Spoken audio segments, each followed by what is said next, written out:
world of pro wrestling. Whether you're a diehard fan or just stepping into the squared circle, we're here to give you the real scoop on everything happening in the ring. I'm your host, RJD, and we're about to take a ride through the latest and greatest in pro wrestling. Get ready for all our hot takes, deep dives, and all the wrestling you never knew you needed.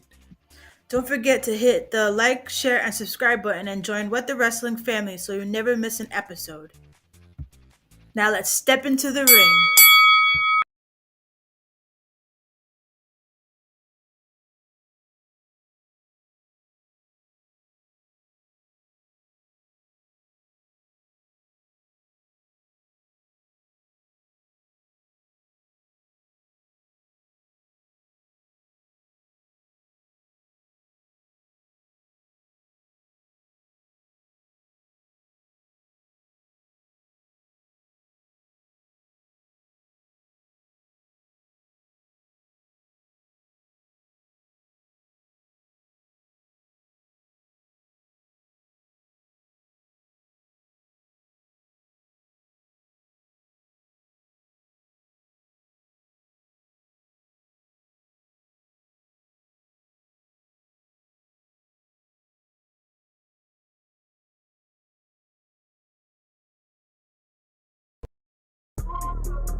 Oh, you already know what time it is.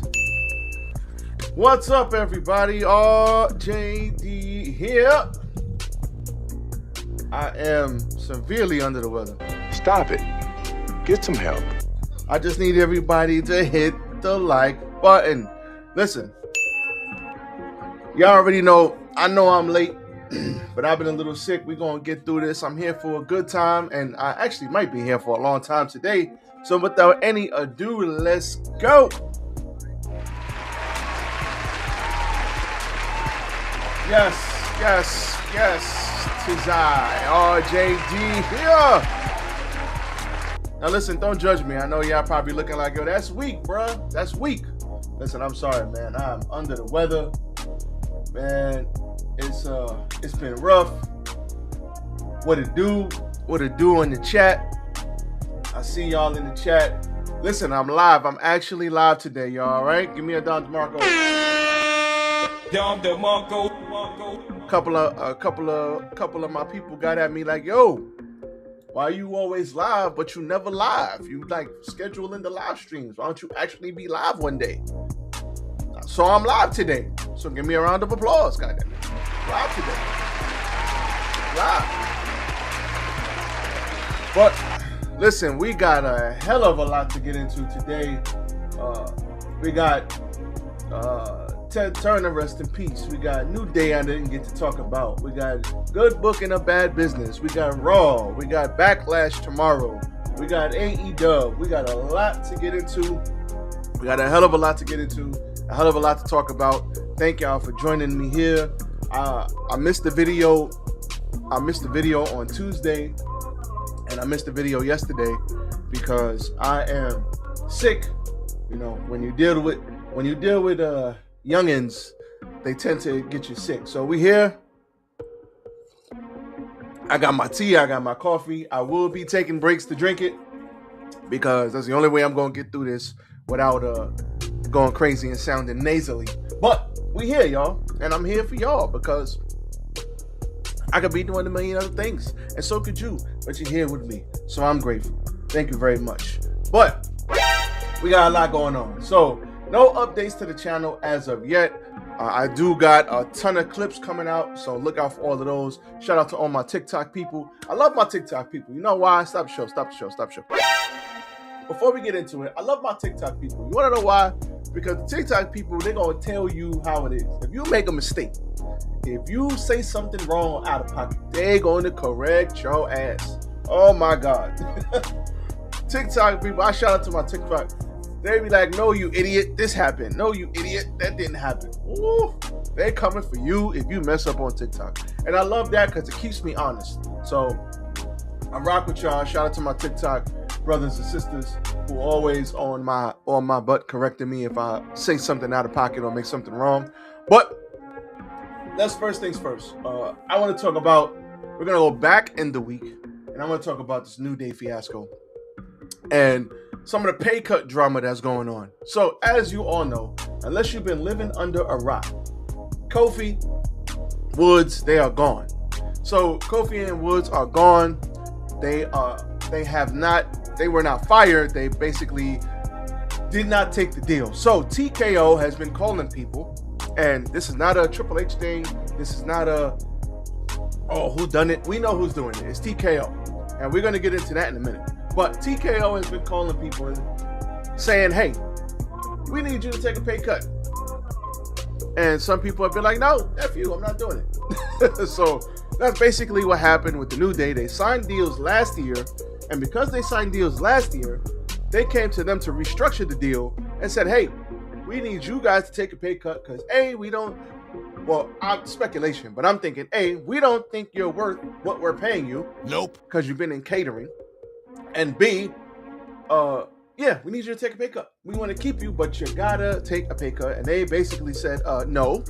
You stupid. And they said, we're going to politely decline and we're going to run the hell out of here. Now, if you know anything about the New Day, they've been in for Kofi, we thought was a lifer. Woods, we thought was a lifer. They had the New Day doing all the commercials. They had the New Day doing everything in this company but wrestling. So they had the New Day doing everything in this company but actually wrestling, which is disgusting. Yes, people love to do the outside stuff and the commercials and all the other, and the promotion of the pizza and the promotion of the Slim Jim and all this other stuff. But don't you think they want to actually go out there and wrestle? So because of that, they weren't actually in the ring. And then they have this massive heel turn, which is dope as hell. They got crazy heat. They used Big E to do it. We all thought Big E was a part of it. Well, I did actually. But come to find out, Big E is retired. And you know what? Good for him. Good quality of life. That's the most important thing for Big E. So we're going to clap it up for that. Because at the end of the day, it's all about quality of life. If the quality of life is bad, everything is bad. So we're not going to sit up here and, we're not going to sit up here and take light of that. So they used Big E to get this mega heat. And then once they get the mega heat, they don't follow up on it. And that's WWE's problem. They don't follow up on anything. Like nothing. Nope. All the good stuff that happens, they never give it a follow-up. John Cena's heel turn. Was it messing up here? Was it dope as hell? Hell yeah. Did they follow up on it? Hell no. Hell no. So I don't understand why they would ask these guys, they would sign these guys, and you know these guys were getting paid. Cha-ching. You know these guys were getting caked up. But why would you have these guys and sign them, right, to a long-term deal? I think they were signed through 2030. That's another 4 or 5 years. Why would you have these guys signed a year later, try to get rid of them? Or try to get them to take a pay cut, Try to get them to take a pay cut. If I'm the New Day, and I'm not the New Day, I'm not a seven, who knows if they were getting 7, 8 figure, who knows? I don't know. Not my business. I ain't counting pockets. But if I'm in any corporation and they say, hey, just to use easy math, we're paying you 6 figures and we want you to take a pay cut, maybe as much as 40, 50%, who knows? I don't know the numbers. You don't know the numbers. Doesn't even matter. We want you to take a pay cut and we're going to keep you, but we don't want to pay you what you're worth. F that, bro. I got kids. Stop it. Get some help. Hey, yo, you stupid. You stupid. I got kids. I ain't taking a pay cut. No. You gonna pay me what you owe me, and that's gonna be that. And if you don't like it, I don't care. You're gonna pay me what I'm supposed to be owed. So That's first and foremost. Now, I will say that I did see Woods and Kofi put up something. If you want to go check out their Twitter, go check it out. Basically, they bowed out gracefully saying, I'm paraphrasing here, but basically they thanked the company for all the years of service. They got to live out their dreams. Kofi was a world champion. They could never take that away from him, that WrestleMania moment. And I remember CM Punk saying that once about Daniel Bryan. They can never take that away from you. You were a world champion in the biggest promotion in the world. They could never take it away from you. So at the end of the day, I'm happy for them. And there's another component to this, and that is AEW, baby. Now, if you don't think Tony Khan, the Young Bucks, what the hell is going on with my computer? All right, let's get rid of that. If you don't think Tony Khan, the Young Bucks, and whoever else is foaming at the mouth to wait for the 91st day of the non-compete clause so that the New Day could go sign however much money they're going to sign for. Excuse me. Y'all know I'm under the weather. If you don't think they are salivating and waiting for the 90-day compete clause to be over, then you are stupid. You stupid. If I'm Tony Khan, I got the checkbook ready, and before I got everything filled out except the signature, and I'm gonna put it in the mail on the 90th day. It'll be there on the 91st day. And you sign on the dotted line. Kofi and Woods. Sign wherever you want. Listen, AEW, a couple of years ago, I want to say it was a Street Fighter event. They had, and for me, I tuned into it. It was dope as hell, where they had to eat pepper. Whoever lost had to eat peppers, but they all ended up eating peppers anyway. It was good entertainment. It was good fun. I want to say it was the New Day, it was the Bucks and Omega, and they had a Street Fighter tournament, and they were teasing a match. Everybody was talking-ish. It was fun. It was like lighthearted fun, right? And I want to say that was 7-8 years ago, 6 years ago, something like that. It was a while ago. And it was dope. Now, minus Big E, of course, that sucks, but they're going to actually get a chance to go to AEW or wherever they want to go, and they're going to get the chance to wrestle the Young Bucks and Omega and whoever else they want to wrestle. And they get to switch up the style. It doesn't have to be the WWE style. We're going to get to see more of what they can do, how versatile they can be, how much better can they be. Like, this could be a whole second half of their career resurgence. Kofi been in there, 15, 20 years almost? Kofi had to be 15 years plus in WWE. And Kofi's in his early 40s, I think. This could be a resurgence. I think Woods is a little younger, but this could be a resurgence for the second half of their career in AEW. Or at least the next 3 to 5 years, at least. They could run it up. AEW's tag team division is going to be A1. A freaking 1. So, I'm looking forward to this, man. This is going to be dope. And, as always, was this good booking on WWE TKO's part, or was it bad business? Now listen, a lot of people from the UFC said you guys are going to see when TKO comes in, they're going to start messing with contracts. They're going to start not paying people what they're supposed to pay people. And at the end of the day, I'm not saying we're seeing it, but we're seeing it. WWE. Oh, I'm getting nasally. Excuse me.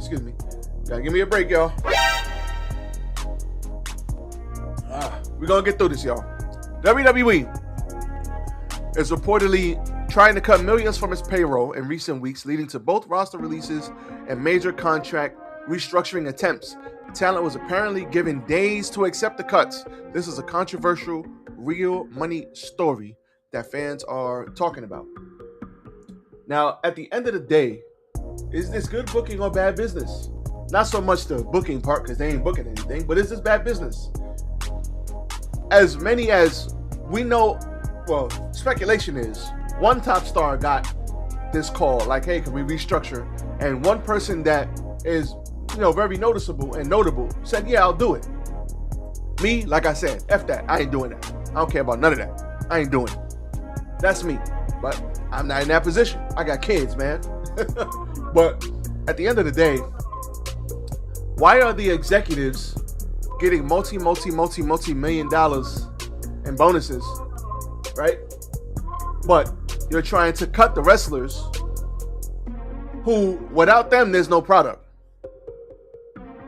So without the actual wrestlers that you're trying to finesse to take lower money, there's no product. Who are the fans coming to see? Who are the fans coming to see? They're not coming to see Nick Khan, Ari Emanuel, Triple H. They're not coming to see them. They're coming to see the wrestlers. So now, I do think there's a happy balance between paying wrestlers what they're worth, and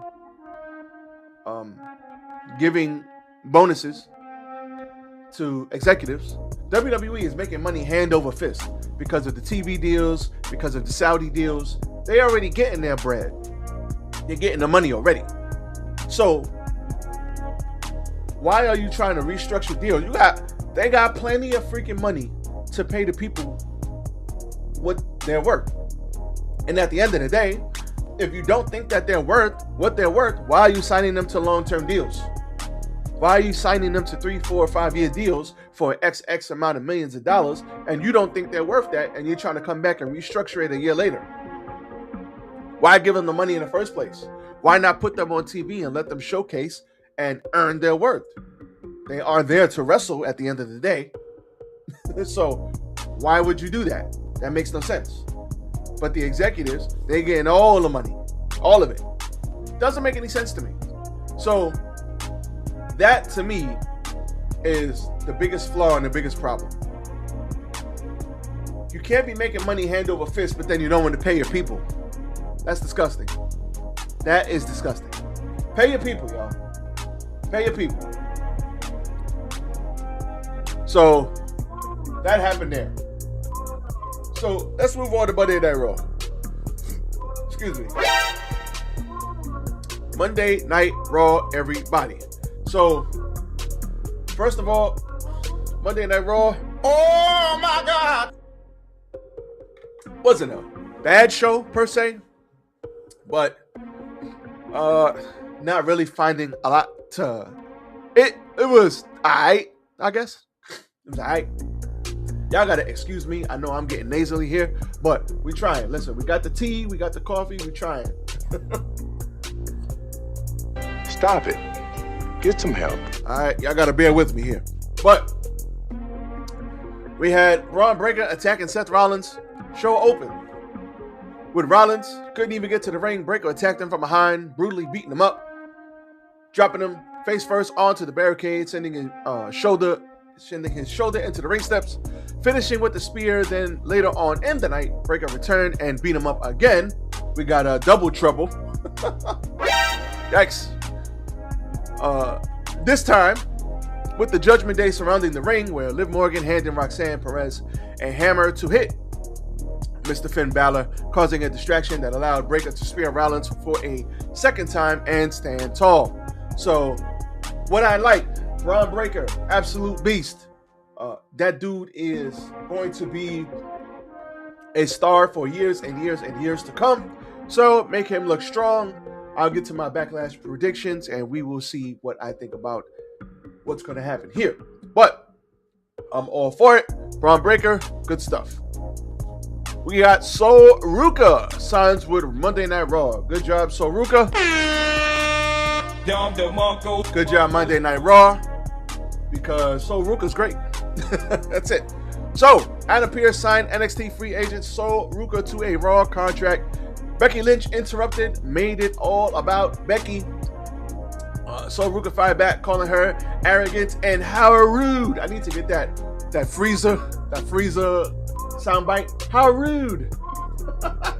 All my Dragon Ball Z people know what I'm talking about. Yes, we are going to get to the Akira Tozawa Open Challenge. And no lie, I picked Akira Tozawa to beat Obafemi. You stupid. Maybe not. But she made it all about her. Lynch went to punch Soul Ruka, accidentally hit Adam Pearce instead. Soul Ruka hit the Soul Snatcher to stand tall. Man, the Soul Snatcher has to be one of my top 3 finishers in all of pro wrestling. Don DeMarco for the Soul Snatcher. I think Soul Ruka and Becky Lynch, I think this is absolutely amazing. I think this is the perfect person to work with Soul Ruka. Becky Lynch, we're not going to sit up here and throw dirt on Becky Lynch's name. Oh, hell no, we're not going to do that. Because Becky Lynch is, I think she said this might be her last contract. So if that is true, and however many years she has left, she's a mom now. She's chilling. She's got a nice little routine going, as she has stated herself. And I think it's dope that she wants to work with the younger talent, help them get over as best she could. She did wonders for Lyra Valkyria. Lyra Valkyria is very, very good. I can't wait for them to give her a major push. Because Lyra, she can talk and that girl can work. And goddamn, Lyra's good. So, yeah, working with Soul is going to be great. Soul Ruka, crazy athletic. And she's going to get over just in her athleticism, period. So good for her. We had I Believe in Joe Hendry. We had Joe Hendry versus Austin Theory. Not really feeling division stuff, not gonna lie.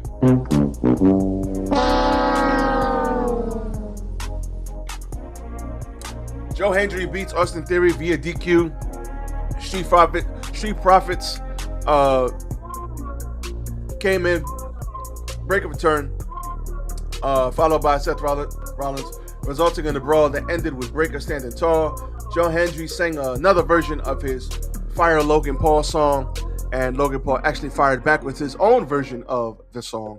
So I heard the song went viral on TikTok, but it's Joe Hendry, it's Logan Paul. If anybody knows how to go viral, it's them. Don't really care about the division stuff, not gonna lie. Austin Theory, I thought they had something there a couple of months back. It is what it is. Joe Hendry on Raw is great. We all believe in Joe Hendry, but I just can't get into this. Just can't do it. So Oba ends up fighting Otis and beats him with a fall from grace.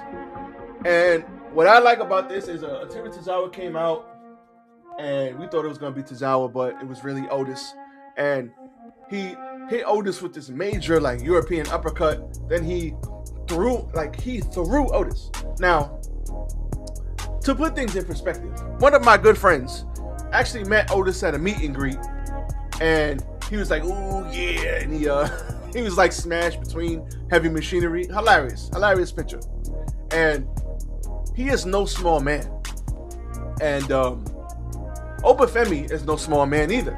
He is Derula, and Derula Obafemi is a big dude, and it's he picked him up and threw him. To throw any man is no small feat, but to throw a man as wide and as broad and looks like a tank like Otis is very impressive. And then he thought about it. Instead of picking him up, he put Otis on the rope, on the turnbuckle, went under him, picked him up like that, fought from grace, 1, 2, 3. I like what they're doing with Oba. I have no problem with them doing this for a little while longer. Let's keep it going. Great. I have no problem with this. The Usos warned Jacob Fatu backstage ahead of the contract signing. They said Fatu is in deep water. And what I have noticed is that the Usos and Fatu have not touched. They have not fought. They have not got into it. None of that. So that lets me think that something's coming with the Usos at Backlash. And the end came where Roman talked about Roman signed the contract real quick. He was like, "You know what, man? Give me that contract. Let me sign this." He was like, "You worried talking about you got kids?" He was like, "I'm worried about 150 kids in the family." He was like, "I'm worried about all this." He's like, "You ain't worried about nothing." He was like, "You beneath me." And then he beat him up. Fatu ended up a little bloody, and Roman ended up getting beat up. And he put the death grip on him. So I haven't seen that in a while. But at the end of the day, he locked it in on Roman Reigns. And I like the fact that, this is the bloodline. And like I said, they can keep the bloodline going forever. So with all the members of the family and all the people they could bring in and bring out. So at the end of the day, that was Monday Night Raw. I do want to say one more thing, because I did forget about the other WWE releases. So we did have JC Mateo and Tonga Loa, sorry. We did have them. They got released too. And my thing is, first things first with JC Mateo, Jeff Cobb is a beast. They could have done a lot with him, and I would keep this short and sweet. But Jeff Cobb is a beast. They could have done a lot with him, but they didn't. And that's messed up on their part, because he's a mother effing beast. He was a beast in New Japan. He was a beast in Lucha Underground. They ain't even give the man a chance to talk. And I think he's had 2 or 3, he's had under 5 singles matches since he got signed a year ago. Absolute dog wash. Dog wash. Dog wash. Tongaloa, he got hurt. Writing was on the wall for him. Not that he can't do anything, but you don't give these guys a chance to succeed, they won't. So those are other releases that happen. So we'll see what happens moving forward. But JC Mateo, I think, will be all right. I think most of those guys will be all right. But they got to get their ish together and stop signing people with the please don't go to AEW stuff. You can't sign people and say, oh, please don't go to AEW, so we're going to give you more than we think you're worth, but we don't want you to go to AEW, so we're going to give you this, and then we're going to let you go, or you're going to restructure you after a year because we just didn't want you to go to AEW. I mean, come on, man. We got to do better. WWE, we got to do better. All right, so I just want to say that before I got into AEW. AEW, y'all. Oh, my God. So we did have Ted Turner passing away. So, for those of you who are not millennials or older, you may not know that there was once a company called WCW. And that was Ted Turner getting into the wrestling business. And Ted Turner is a big reason why, like they said, why wrestling is what it is. Because Ted Turner he was a billionaire back then. And this was only a little bit of what he was able to do in business. I mean, he had networks. There was a lot of, I don't have all his accolades, but there was a ton of stuff that he contributed to as far as networks, as far as things getting on TV, as far as all of that. And he just so happened to like pro wrestling. So he got them to put it on TV at TNT, or was it TBS? Back in the day, WCW. And he had deep pockets, and he basically funded that company on the Turner networks. And if it wasn't for him, there would be no WCW. A lot of those wrestlers wouldn't have been employed. And they had a cold opener to the show with Tony Schiavone, and rest in peace to him, he was 87 years old. They did give him a 10-bell salute, which was very, very classy. I don't know if WWE is going to acknowledge him. I don't know if they're going to acknowledge him tonight on SmackDown. We will see. But at the end of the day, there's a lot. There's a lot. Wrestling is what it is, partly because of Ted Turner. It is what it is. So they opened the show with a cold open. Tony Schiavone stood in the ring to pay tribute to Ted Turner, who believed in pro wrestling and the fans. He brought out Sting with the, Grandpa Sting, bomber jacket. No music. All that just came out. He called Turner an all-in billionaire who loved pro wrestling. It was a genuine emotional moment. Sting and Schiavone both built their careers in Turner's house. And at the end of the day, it was the right thing to do, because if it wasn't for them, who knows where those guys would have ended up. They were on WCW for many, many years. So it was classy. It was dope. 10-bell salute. And rest in peace to Ted Turner, who was very impactful in the wrestling business as well as business itself. So go Google that, man. Next, we had Moxley versus The Juice. The Juice is loose. The Juice is loose. In a match, this was pretty good. Moxley beat Juice Robinson, forcing him to pass out with the Bulldog choke. Clean, dominant, efficient. Juice put up a good fight, but Moxley is back in Death Rider mode. And after the match, we had a training vignette with Will Ospreay. So they told him, yeah, you went over to Japan to win some titles. That's great, but you ain't doing nothing here. And they told Ospreay the hardest part of the journey was still ahead. And he's like, I'm not a Death Rider. I never will be a Death Rider. But at the end of the day, sometimes you got to go back to your fundamentals. And that's what he did. He went back to his fundamentals. So what it do in the chat, as always. I know everybody getting on me for not going live. So now I'm live. Shout out to y'all. So back to AEW. So that basically was that. So that is how they opened the show. And I'm not going to lie. So here's what I'm going to do. The Will Ospreay stuff, I like. Is it confusing as hell? Yes. Is it like, what the hell's going on? Yes. Am I going to let it play out? Yes. You know why? Because we all complain about, oh, AEW, we need story, we need this, we need that. Well, here's a story for your ass. Now they got a story. So, let's not act like the story is not being told. So we can't sit up here and BS it. So, Orange Cassidy and Dax Harwood, they had a fight. A double Jeopardy match. Cassidy wins with a roll-up in a wild match all over the place. Multiple factions out there. Everybody is out at ringside. After the match, a post-fight brawl involving FTR, the Bucks, Adam Copeland, Christian Cage, and seven others broke out. With the win, Orange Cassidy has earned the conglomeration a future shot at the AEW World Tag Team Championships. The tag division is absolutely on fire right now. And in the next 90 days, they're going to have all of those teams I just mentioned, plus the New Day. Awesome. Plus the Motor City Machine Guns, because you know they getting signed. Listen, if anything, they're going to be in there for a short stint at least. You know they getting signed. So we could be talking about, by the summertime, we could be talking about AEW's tag team division being the best in the world. Shout out to AEW. Shout out to AEW. So,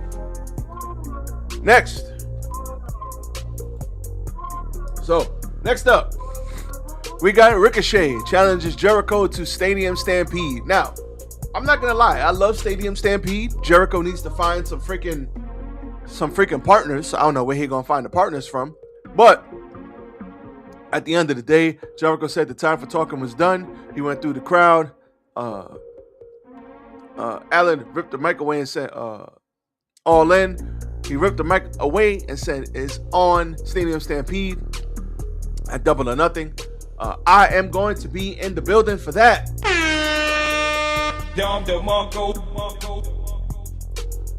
So, now, is there any story around this? No, besides Ricochet being bald and him wanting to get at Jericho. No, not really a lot of story here. But do I like Stadium Stampede? Yes. It's been a while since the last one. And at the end of the day, if they do this once a year, once every 2 years, if they space it out a little bit, I love Stadium Stampede.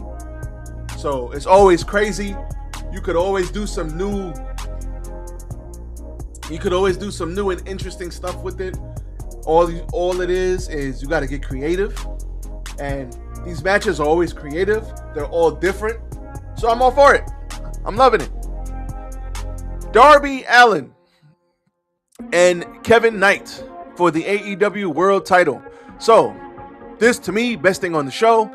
Allin hit a coffin drop with Knight draped over the top rope, then hit another coffin drop for the win. After the match, Sting headed to the ring as the dynamite portion went off the air. The story coming out of the match was even bigger.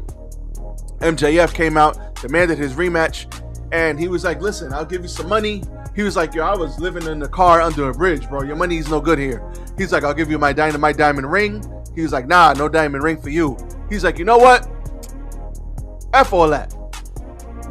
And what is going to be put on the line? I need something on the line that you actually care about. How about what you went over here to get stitched into your forehead? I want your hair. Okay. MJF didn't respond. He walked out. Okay, so a hair versus title match. Whatever. And Okada comes out immediately. And he comes out and he says, I want to challenge for the world title next week. I'm already a champion, but I want more. So I want to challenge for the AEW world title next week. Bitch. And looks like that match is happening next week. And we're going to build up to Darby getting his rematch. So, okay. I'm all for it. Let me put this in real quick. So, I'm not opposed to the hair versus title match. Is Max probably going to cut his hair? No. Do they need to keep doing things until the pay-per-view? Yes. Darby's whole thing is, I'm a champion. It's the Darby Open Challenge. I want to make sure everybody gets a fair shake at the title. So he's going to put his body on the line. Cool. I'm all for it. Let's do it. Now, I think by the time Darby gets to the pay-per-view, he's going to be so beat up, MJF is going to win and get the title back. Fine. Or him going through Okada and this person and that person and Brody King and cool. I'm all for it. Love it. What does confuse me is Swerve. Swerve says, I want power. I want this. I want that. But why the hell is Swerve not going for the AEW World Tag Team title? AEW World title. Swerve is going for Bandito. Why is he going for the Ring of Honor title? If you want power, go beat up Darby and get the top title in the company. So, that's a little weird to me. I don't know. Nope. Little weird. But hey, I ain't mad at it. Swerve is coming back. Ospreay's back. We're going to build up to everybody getting what they want. And I'm all for it. So, with that being said, I'm all for that. So, let's get kicked off. And let's talk about Backlash, everybody. Backlash. Oh my God. Takes place tomorrow, if I'm not mistaken. I think it takes place tomorrow. If I'm not mistaken, Backlash we might have a match or two added. I don't know, maybe. But what we have is 1, 2, 3, 4, 5 matches, maybe 6. Another match might be added tonight. And we do have, I think 2 matches will be on ESPN2. So, we got the TKO merger, ESPN2. So 2 matches will be there. So they're probably going to put 2 good matches. One good match to start the show. And then another decent match after that. So they could get more promotion because it's TKO. So we need more. All right. 4 or 5 matches. That ain't going to work. We need at least 6 or 7 matches. If you're going to have me pay a house mortgage just to sit in the nosebleed section at these shows, then give me 6 or 7 matches. Because it's going to be 3.5 hours. Give me 6 or 7 matches. I don't want to have more commercials than match time in the ring. I don't want that. Give me 7, maybe 6 or 7 matches, 3.5 hours, and make it worth my while. If you're going to throw your ads in there, throw them in there. But give me enough matches and let the matches have at least 15 to 20 minutes apiece, if it calls for it. Some matches don't need 15 minutes. We got it. But the ones that do, let them breathe. That's all I ask. Is that so difficult? That's all I ask. So, we got Danhausen and somebody, probably Royce Keys. Shout out to Royce Keys. He's a beast. Shout out to him. Glad he's getting if it is him, glad he's getting some burn, versus The Miz and Kit Wilson. My prediction is that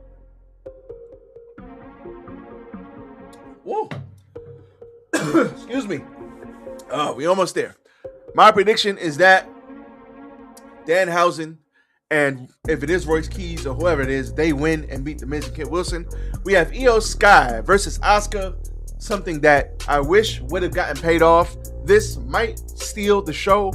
If they let these ladies go out there, have a 15 to 20 minute match, this might be the best match of the night because both these ladies are awesome. So I've got Io Sky beating Asuka. We got Mr. Trick versus Sami Zayn for the title. I got Sami Zayn getting the title back because why would they keep this going if Sami Zayn wasn't going to win the title back? That to me is stupid. You stupid. So I've got Mr. Trick getting losing the title. Seth Rollins versus Braun Breaker. This is a tricky one, but being that this is Braun Breaker's first match back, I gotta take Braun Breaker over Seth Rollins. I know Seth Rollins just lost, and I know him losing again is like, why would we do that? But I think they want to keep Braun strong, and they don't have to have Seth Rollins win clean. There could be some shenanigans here, and Seth Rollins can lose. So I don't like that. I don't like Seth Rollins losing 2 matches in a row after he just got back. And Braun Breaker he's hot right now. So I don't think this is going to end no time soon. I think this is going to continue with The Vision versus Seth Rollins. So I'm going to take Braun Breaker, and I'm going to say shenanigans contribute in this match. And then we got Roman Reigns versus Jacob Fatu, a family affair. If they had the cojones, they put the title on Fatu, but I don't think they'll do that. I think Roman wins. I think the Usos factor into this match because the Usos and Fatu have not touched yet. But the Usos have rocked with Roman Reigns, but they haven't interfered. So I do think they will interfere, and we'll see. This has the potential to be a very good show with 1, 2, 3, 4 good matches potentially. So we got 5 matches now, but this could end up being 4 very good matches if they get the time to marinate. This could be a good show. So we'll see. Now, that's all I got for you guys this evening. We made it through. I am very sick. I am under the weather, but you guys rocked out and made it through with me. I love all y'all. Thank all y'all. We are back tomorrow for the Backlash review. You heard me. Right after the show, we are going live, baby. We are going live right after Backlash. If Backlash ends at 12 o'clock, I will be going live at 12 o'clock. So, shout out to everybody rocking with me. Isaac, listen, man. You said go live, and you wasn't in my chat, dog.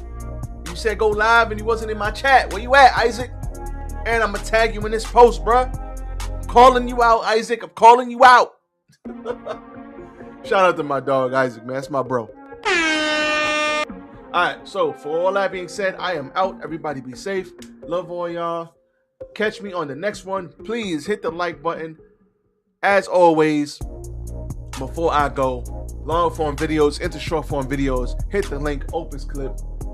That's what I'm using to clip up all my videos so my TikTok people could get mad at me because the TikTok people always correct me when I'm wrong. Shout out to all my TikTok people, but I'm out. I'm going to continue drinking my tea and my coffee. Be safe out here. Thanks.